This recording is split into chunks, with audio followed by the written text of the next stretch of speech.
Welcome to Dragonfly Soup. I'm Linda Watson Call, and I am so glad that you could join me today.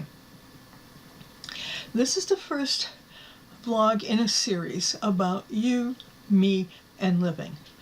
I'm calling it Dragonfly Soup because the dragonfly is symbolic of change in so many cultures. It symbolizes a deeper meaning of life through mental and emotional maturity. But change is often gradual, just like soup, where you add and blend different tastes and textures to arrive at that one satisfying dish. Change can be doing things a little different until we find the right actions to arrive at our satisfying life. So, welcome to Dragonfly Soup, where we will grow together using different principles and arrive at the best life ever. Now, I'm broadcasting this a few days after the new year for a few reasons. My book, Living an Abundant Life, was launched on January 1st. The book is about life, my life, your life, and how different principles discussed in the book got me to where I am today. My home, my office, 24-acre farm with my menagerie of Haflinger horses, Angus cattle, and hens. And it's also about how you can get what you want, the life you want to live, by applying these principles. Right now, I'd like to talk about you and where you are today and where you would like to be a year from today. If you're like most people, you did something like this on New Year's Day. Look familiar? Yeah, you know the routine. You start the new year out by listing a bunch of things that you think you'd like to accomplish or that you feel are your new resolutions for the new year. It's lose weight, it's save money, it's get a better job, or maybe it's a different job. It's write a book. Yeah, if I had $1 for every person who told me they were going to write a book, I wouldn't be writing any more books. What? You're going to tell me you didn't do any New Year's resolutions this year? That's good, because you and I both know it doesn't work, or at least not that way. But what does work is setting goals, reviewing the goals, and working at your goals. Yeah, I said that word. I said the word work. Because reaching your goals doesn't happen accidentally. But sometimes it happens almost magically if you are committed to achieving a better life for yourself. Here's one of the things that have helped me over the years. Now, you may recognize this. It's that planner that we all carried with us for many, many years. I don't care if you keep everything about yourself, your life, in your phone. We all have these phones.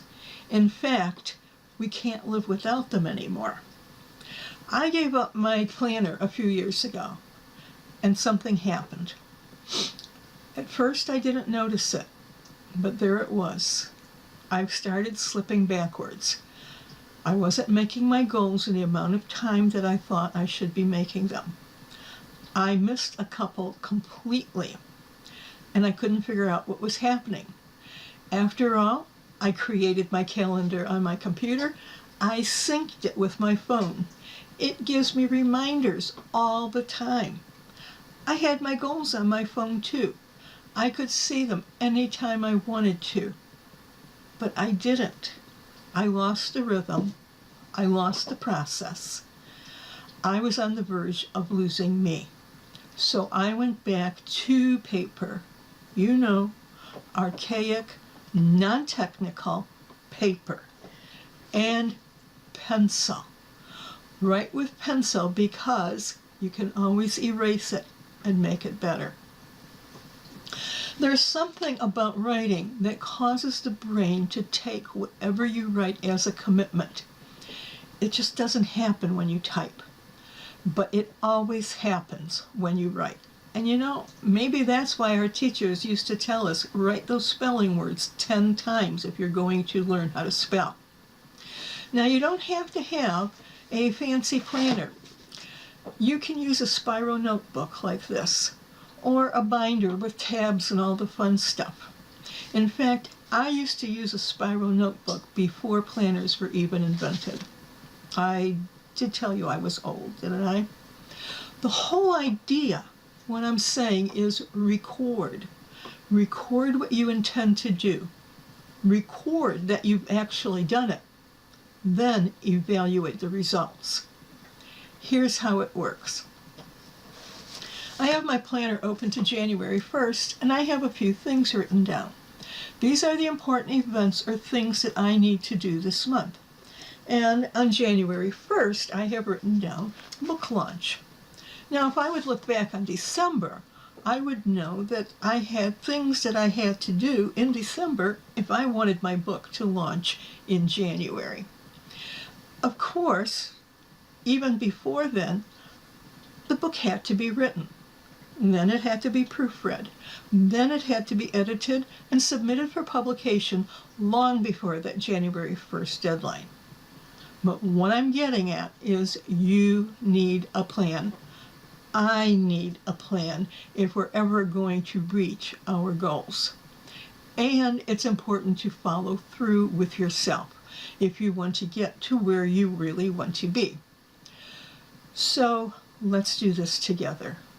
Let's make 2019 our best year ever by deciding where we want to be 1 year from today.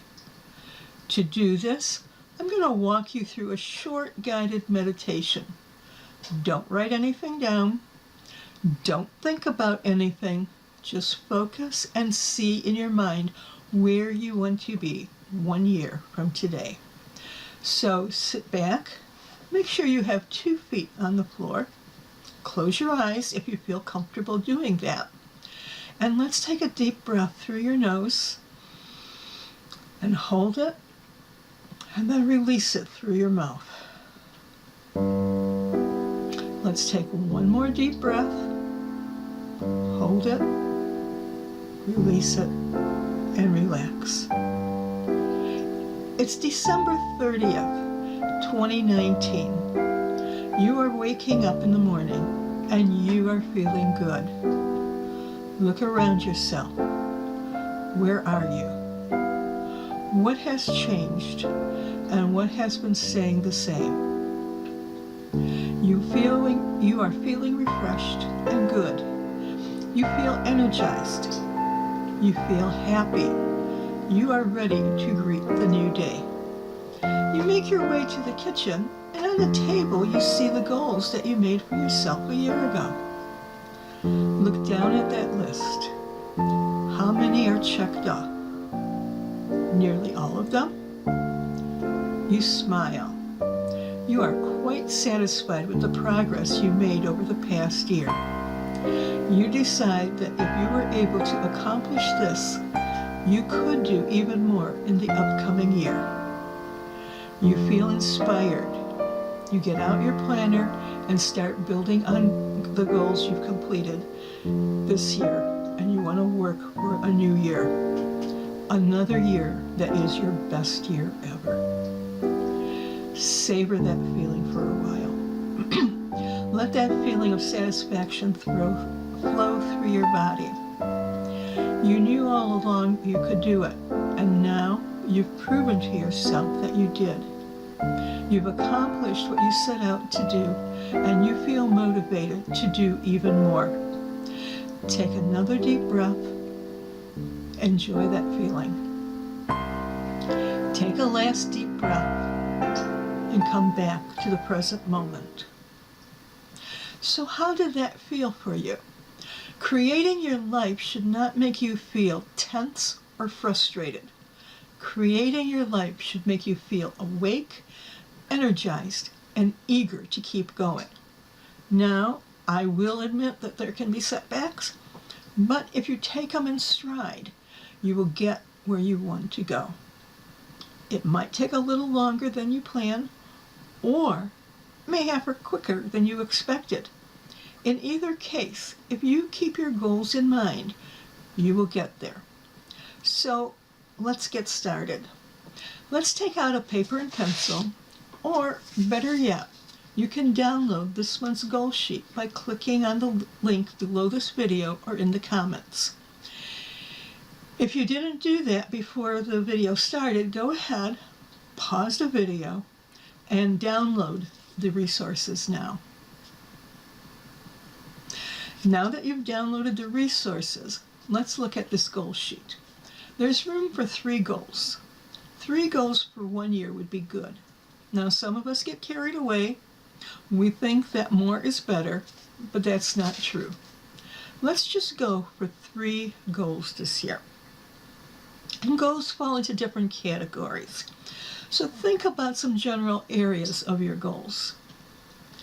Are you considering finance? Do you have a spiritual goal? Is it health related?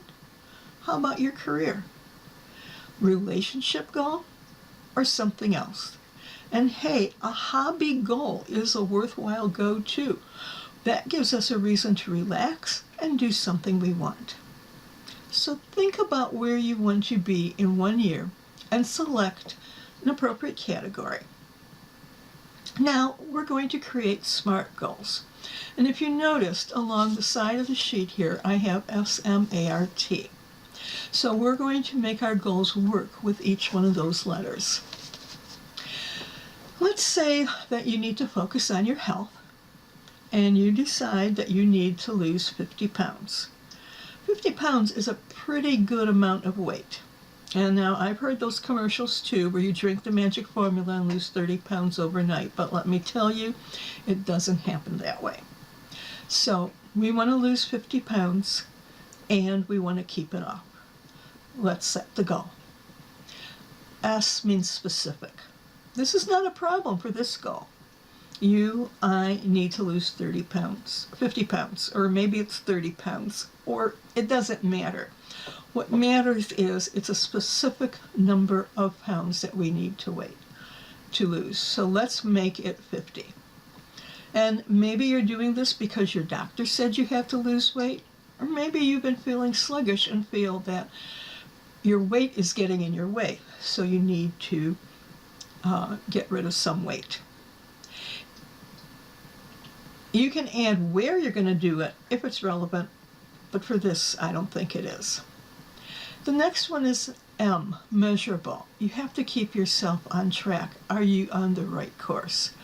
Now, we could say we're going to lose 50 pounds a year, or we can say we're losing 1 pound a week. I know I can lose 1 pound a week. And so I'm going to weigh myself every Saturday or whatever day you want and track that we're losing 1 pound a week. The A is for actionable. Now this gets tricky. Is this a goal that I know I can accomplish? I'd like to add here, how am I going to accomplish it? Yeah, I know 1 pound a week is nothing, so I might not try hard. You know, the magic part, it's just going to happen. But by adding that I will select a smaller portion for each meal, or I will replace fast foods with wholesome foods, now I have a goal with substance. I'm specifying a way of accomplishing it. The R is relevant. Think about it like this. In the case of 50 pounds or 1 pound a week, it's relevant. It meets your goal of losing weight. It's not a crash diet, so you shouldn't affect your metabolism. But you also have to think about your other goals. Will this goal interfere with any of your other goals? You know, if one of your other goals was to learn how to do French cooking, you might have a problem. In this case, you would see a conflict. French cooking, losing weight. So you'd have to rethink one goal or the other. And finally, T is for timely. For us, this goal actually has 2 timelines. You want to lose weight in 1 year, and you're measuring yourself by losing 1 pound each week. That's excellent. Other goals may only have 1 timestamp, but in most cases, a goal can be broken down into shorter, more manageable time spans, which is our next step.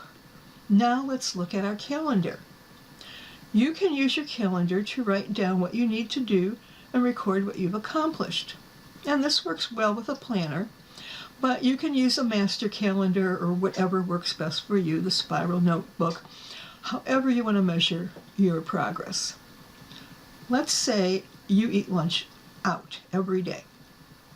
So on the calendar, you write down that you are going to carry a salad in to work on Wednesdays. Wednesday is now your salad day. Or if you go out, you're going to make sure that you eat something wholesome and something that isn't drenched in fat. Friday, instead of bringing home pizza every day, you're going to make a dinner in-house. Even if all you do for the first week or two is one lunch and one dinner, you should start to see a change in your weight. And if you don't see a drop, you can reevaluate, maybe do 2 lunches in a week or cooking 2 dinners in a week. The whole thing is you're focused on your goal and you're going to evaluate your action plan as you go along. I like to write down my evaluation as I go along, sometimes daily, sometimes weekly. So it might go like this. For Wednesday, brought a salad to work from home. Boy, this did not work. I was so hungry by 3 that I wanted to raid the vending machine for chips or candy. On the other hand, I might write, the salad was surprisingly filling and I didn't even feel tired in the afternoon. The whole point is, if you don't evaluate, you won't know what's working and what isn't. So now take some time, write out your goals, make them smart, and focus on making these goals attainable. And I will see you next week right here on Dragonfly Soup. Here's to our transformation and our best year ever.